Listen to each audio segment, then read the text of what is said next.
Hello, what's up mga idol? So this is Mark Anthony Rosas ng Mark TV. So sa video natin yon, so meron naman ng offer si GOMO SIM card ng bagong promo. Ito ay 99 pesos lang, meron ka ng 15 gig, no expiry. So yan, ano ba yung GOMO SIM card na yan? Kasi yung iba kasi hindi nila alam yung GOMO SIM card. Si GOMO po ay network din siya, internet, ISP or Internet Service Provider na under ni Globe. So para siyang TM na under ni Globe. So ito yung logo niya. Yan, GOMO. Baliktad ba? Yan, check nyo na lang. Yan. Search nyo lang sa Google Play Store. Yan. Si GOMO ay kilala sa pag-provide ng mga hindi nag-expired na load. Example, yung 399 nila, meron silang 30 gig na hindi nag-expired. Yan, meron silang iba't ibang offer na hindi nag-expired. Meron din silang unlimited. Pero para sa akin, mas the best sa kanila yung mga hindi nag-expired na load. At saka hindi matakaw sa load si GOMO. Nga pala, saan ba nabibili itong GOMO na to? Nabibili to sa SMB Kutan. Ay, hindi lang sa SMB Kutan. Dito kasi malapit sa amin SMB Kutan. Sa mga SM, sa mga customer service, yung mga pwede mong pagtanungan, may mga SIM card sila itong tinda. Alam ko nakita nyo na yun eh. Doon nyo lang yung bilhin. Yan, mura lang siguro na sa 400 yata to, pero may laman na siya.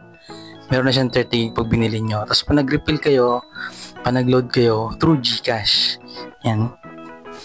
So, paano ba? Paano ba gumamit na ito? Nire-register pa to? Hindi pa uso yung registration ng SIM card. Hindi na talaga mag-register dito sa GOMO SIM card bago gamitin. So, paano siya? Paano siya registered? So, mag-download kayo ng app na kung tawagin ay GOMO PH sa Google Play Store. Mag-registered ka. Yan. Tapos, huwag na pag-registered ka na, pwede mo na magamit yung SIM card. So, yan lang.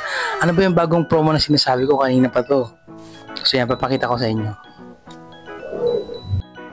So, dito tayo ngayon sa ating Cherry Mobile na cellphone. So, click natin to. Dito ko nilagay yung GOMO ko. Ayun o. GOMO PH. So, open natin yan. Yan. Open natin. Yan yung normal niya. So, meron pa akong 1.79 gig. Paano mag-add ng load? So, yung number ko. Number may pangalan ko, Mac. Tapos, andito yung 1.75 gig. No expiry.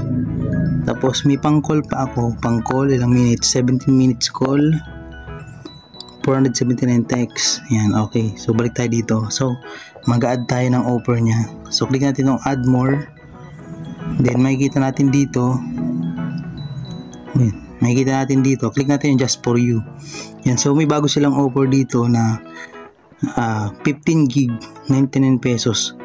No expiry. Okay. So, try natin i-avail yan. So, click natin tong mismo. Then, click natin tong buy now. Then, through GCash. So, click natin pay. Lagyan natin yung GCash natin dito. GCash account number. Natin tong PH 99 pesos. Okay. Then okay na daw. Naglo-loading po.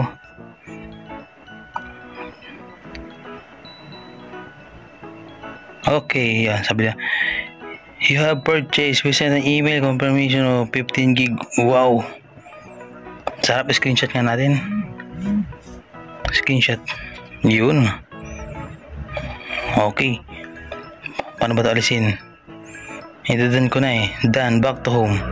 Check natin to. Ayun, meron tayong 16 gig. 1 gig plus 15 gig. So, 16 gig na siya. Sulit.